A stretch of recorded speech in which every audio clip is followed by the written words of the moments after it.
Lorsque la fumée blanche est élevée au-dessus de la place Saint-Pierre, peu connaissaient toute l'histoire derrière le nom qu'ils entendaient. Pape Léon XIV. Mais ceux qui savaient n'accueillaient pas seulement un nouveau pontife, ils accueillaient un homme dont la vie racontait déjà une histoire mondiale, une histoire qui transcendait les drapeaux et les frontières. Parmi ces vérités surprenantes, la première que nous explorons est sa double nationalité. Né Robert Francis Provost dans la ville de Chicago, Léon XIV porte en lui non pas une, mais deux nations, américain de naissance et péruvien par choix. Alors que beaucoup considèrent la nationalité comme une simple question de paperasse, pour lui, elle est devenue un symbole d'amour, d'appartenance et de mission. Ayant grandi au cœur urbain de Chicago dès 1955, Robert Provost fut entouré par la tradition catholique et les défis qui forgent les âmes résilientes. Son quartier reflétait une mosaïque de culture où le travail acharné, la famille et la foi étaient des nécessités. Mais ce n'est que lors de son œuvre missionnaire au Pérou que sa vocation trouva ses racines les plus profondes. Il n'y a plus ni juif ni grec, nous dit saint Paul, Galates 3:28, car tous vous êtes un en Jésus-Christ. Cette parole trouve un écho particulier dans le parcours de ce pape. Comme petit merci de nous rejoindre aujourd'hui, nous offrons un moment de bénédiction partagée. Commentez avec le mot foi, si vous êtes ouvert à recevoir une pensée finale spéciale dédiée à tous ceux qui participent. Et s'il vous plaît, appuyez sur « J'aime » si vous appréciez ce moment. Restez avec nous pour un voyage fascinant à travers d'autres facettes méconnues de la vie de Léon XIV, des détails qui éclairent l'homme derrière le pontife et la profondeur de sa mission universelle. Jeune prêtre augustin dans les années 1980, il arriva au cœur d'un pays déchiré par les troubles, la violence et la pauvreté. Les cicatrices laissées par l'instabilité politique n'étaient pas pour lui des manchettes abstraites, elles étaient les visages des gens qu'il servait. Son immersion au Pérou fut si profonde qu'elle le mena à un geste officiel lourd de sens. Comment et pourquoi Robert Provost est-il devenu citoyen péruvien, et qu'est-ce que cela révèle de sa vision du sacerdoce? Le chapitre suivant explora cette décision marquante. Dans les villages poussiéreux et les communautés montagnardes du Pérou, le père Robert Provost ne s'est pas contenté de prêcher. Il a écouté. Il a appris la langue du peuple, ses coutumes, ses blessures. Avec le temps, les gens ne l'ont plus vu comme un étranger, mais comme l'un des leurs. Et lui, en retour, a officialisé ce lien profond.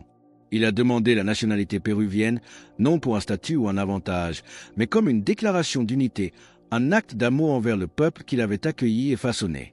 Son sacerdoce n'était plus simplement américain ou péruvien. Il était les deux et bien plus encore. Il était universel, catholique au sens le plus vrai du terme.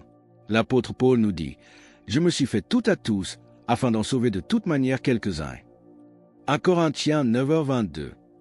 Ces mots décrivent bien l'engagement du père Provost, qui a cherché à s'identifier pleinement à ceux qu'il servait, partageant leurs joies et leurs peines, leurs espoirs et leurs craintes. Il a compris que pour annoncer l'Évangile de manière crédible, il fallait d'abord vivre en communion avec le peuple, parler sa langue, comprendre sa culture, porter ses fardeaux. Sa décision de devenir citoyen péruvien n'était donc bien plus qu'une formalité administrative. C'était l'expression visible d'une acculturation réussie et d'un amour pastoral qui ne connaissait pas de frontières. Aujourd'hui, à la tête d'une église mondiale, son identité, forgée entre Chicago et Chulucana, entre l'anglais et le quechua, en dit long. Elle rappelle au monde que l'Église catholique n'appartient pas à un seul continent ou à une seule culture, mais à tous. Sa vie même en est la preuve. Cette double nationalité, témoignage d'un cœur universel, n'est qu'une facette de cet homme de foi. Mais au-delà de la mission et de la théologie, se cache une dimension plus personnelle, un passe-temps qui a discrètement façonné sa discipline et son humilité. Quelle est cette passion surprenante de Léon XIV? Le chapitre suivant lèvera le voile. Et pourtant, sous les strates de la mission et de la théologie, il y a un côté humain qui passe souvent inaperçu. Cela nous amène à une autre vérité surprenante, sa passion discrète pour le tennis. Oui, avant les ornements sacrés, avant le Vatican, il y avait un jeune homme avec une raquette de tennis, trouvant paix et discipline entre les lignes d'un cours. De ses premières années à Chicago à son service en Amérique latine, Robert Provost n'a jamais tout à fait abandonné ce sport. C'était plus qu'un simple exercice. C'était une thérapie, un rythme sacré de mouvement, de réflexion et d'humilité. Des collègues et amis se souviennent comment il organisait des matchs spontanés avec les jeunes au Pérou, riant et transpirant côte à côte, non pas depuis une estrade, mais de l'autre côté du filet. Il n'y avait pas de sermon, juste des moments partagés. Dans ces matchs, il enseignait sans parler, se montrant comme un frère, pas seulement comme un chef. Et les leçons qu'il a tirées du cours, elles sont restées avec lui. Dans une interview, il a dit que le tennis lui avait appris à attendre le bon moment, à écouter plus qu'il ne parlait, et à continuer même après un mauvais set. La victoire n'a jamais été le but. C'était la discipline, la persévérance, la grâce en mouvement qui comptait. Ne savez-vous pas que ceux qui courent dans le stade courent tous, mais qu'un seul remporte le prix? Courez de manière à le remporter, écrit saint Paul, 1 Corinthiens 9h24, une métaphore de la discipline que le pape semble avoir vécue. C'est pourquoi ce fait, apparemment anodin, révèle quelque chose de profond. Dans un monde où l'autorité spirituelle est souvent enveloppée de formalités, le pape Léon XIV offre quelque chose de différent. L'accessibilité, la simplicité, la force en spectacle. Son leadership n'est pas construit uniquement sur des déclarations, mais sur une expérience vécue, des rires partagés et la force tranquille de quelqu'un qui a appris à gagner et à perdre avec grâce. Ce côté humain, révélé par une simple raquette de tennis, nous rapproche de l'homme derrière le souverain pontife. Mais Léon XIV possède un autre don, tout aussi surprenant, qui lui permet de tisser des liens bien au-delà des cours de tennis, touchant les cœurs à travers les cultures. Quelle est cette capacité linguistique remarquable? Le prochain chapitre nous en dira plus. Parmi les nombreuses qualités qui définissent le pape Léon XIV, l'une brille d'un éclat particulier dans notre monde globalisé, son don pour les langues. Ce n'est pas simplement une liste de dialectes maîtrisés, mais un appel plus profond, la capacité rare de parler à travers les cultures avec authenticité et cœur. Plus que la simple aisance, le pape Léon XIV parle pour connecter, non pour impressionner. De l'anglais à l'espagnol, de l'italien au français, et même à travers l'ancienne cadence du latin ou la chaleur du portugais. Ces mots ne font pas que traverser les frontières, ils construisent des ponts. Cette fluidité linguistique n'est pas un outil politique peaufiné ou une compétence cérémonielle. C'est le fruit de décennies passées épaule contre épaule avec les gens qu'il a servis, des couloirs bondés de Rome au village en un reculé. Au Pérou, il a choisi d'apprendre la langue du peuple, de l'aimer et de la laisser le remodeler, touchant les âmes sans intermédiaire. Parler le quechua avec les communautés indigènes des montagnes du nord du Pérou, ce n'était pas seulement prêcher, c'était vivre l'Évangile en respectant leurs histoires et leur culture. Au Vatican, cette capacité à naviguer entre les mondes devint l'une de ses plus grandes forces, agissant en pacificateur discret. Allez donc, de toutes les nations faites des disciples, Matthieu 28, 19, dit le Seigneur, un commandement qui prend tout son sens à travers un tel don. Sa portée linguistique est un cadeau pastoral, d'autant plus urgent à une époque marquée par la division et le bruit. Si cette capacité à unir et à toucher les cœurs par le langage de l'amour et de la vérité résonne en vous, partagez Amen dans les commentaires ci-dessous. Sa voix, façonnée par tant de langues, reflète une Église qui aspire à écouter profondément et à parler avec vérité à tous les coins de la terre. Cette aisance à parler le langage du cœur, à travers tant de langues, révèle un pasteur universel. Mais derrière cette impressionnante polyglottie se cache aussi un homme aux attachements simples, un aspect de sa vie qui le rend encore plus proche de nous. Quelle est cette fidélité surprenante à une équipe sportive qui en dit long sur ses racines et sa personnalité? Le chapitre suivant nous le fera découvrir avec un sourire. Notre voyage au cœur de la vie du pape Léon XIV nous révèle maintenant un aspect plus léger, mais non moins significatif. C'est un supporter de longue date des Chicago White Sox, une équipe de baseball. Oui, imaginez le successeur de Saint-Pierre ajustant ses habits pontificaux tout en se remémorant une 9e manche haletante. Pour le pape Léon XIV, le baseball n'était pas qu'un passe-temps d'enfance. Cela faisait partie du tissu de sa vie. Sa loyauté envers les White Sox est plus qu'un fait cocasse. C'est un fil conducteur de son éducation dans le quartier sud de Chicago, où les communautés immigrées vivaient côte à côte et où le sport était plus qu'un divertissement. C'était une identité, un lien, un espoir. Les White Sox, une équipe habituée aux longues périodes de disette et aux retours acharnés, ont enseigné au jeune Robert des leçons que les livres ne pouvaient pas offrir. Comment perdre avec grâce, comment attendre, comment encourager une équipe non parce qu'elle est parfaite, mais parce que c'est la vôtre. Même lorsque son chemin l'a mené loin des stades, d'abord au Pérou puis à Rome, son lien avec l'équipe ne s'est jamais estompé. Réjouissez-vous toujours dans le Seigneur. Je le répète, réjouissez-vous. Philippiens 4h4 nous dit saint Paul, et cette joie simple, cet attachement fidèle, illustre une humanité accessible. Dans un monde où les figures spirituelles peuvent sembler distantes, il reste ancré, humain, réel. Son affection pour une équipe connue pour son courage et sa persévérance n'est pas une anecdote triviale. C'est un aperçu de son âme, d'un homme qui sait que la loyauté ne se gagne pas seulement dans les saisons faciles. Elle se forge dans les épreuves, les déceptions et dans l'espoir qui persiste. À une époque où beaucoup se sentent déconnectés de la foi, de l'Église ou des dirigeants, le pape Léon XIV nous rappelle que la sainteté ne signifie pas le détachement. Aimer le Christ, ce n'est pas ne plus aimer le monde, mais le porter avec soi, même sous la forme d'une casquette de baseball glissée dans une valise. Cette fidélité à une équipe de baseball nous montre un pape aux racines populaires et au cœur loyal. Mais une autre période de sa vie, bien plus exigeante, a forgé l'homme et le prêtre d'une manière indélébile.